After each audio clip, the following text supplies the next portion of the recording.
Welcome to Henrik Ibsen's The Emperor and the Galilean, a historical drama.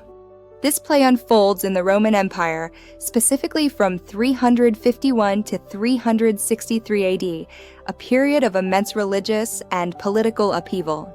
Julian, a young man, lives in constant fear of Emperor Constantius and struggles deeply with his Christian faith, feeling a profound internal conflict. In Athens, Julian diligently studies heathen religions and their practices, seeking answers beyond his Christian upbringing. Maximos, a mystic, introduces Julian to the profound vision of a third kingdom, a synthesis of paganism and Christianity, which deeply influences Julian's worldview.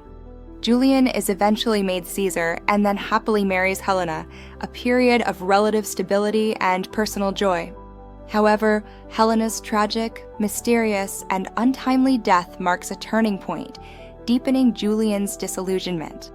Julian abandons his Christian faith and boldly declares his apostasy, publicly rejecting the religion of his youth. Caesar's apostasy concludes the play's very first part, setting the stage for Julian's reign. Julian becomes emperor, and he declares religious freedom to all, initially appearing as a benevolent ruler.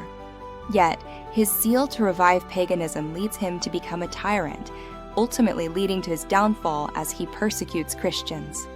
Julian is killed in the desert during a campaign, inadvertently strengthening the cause of Christianity, which he sought to suppress.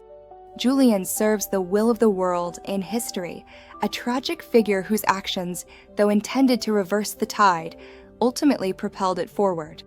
Published in October 16, 1873, originally, the play reflects Ibsen's deep engagement with historical and philosophical themes. It premiered December 5, 1896, in Leipzig, Germany, bringing this monumental work to the stage.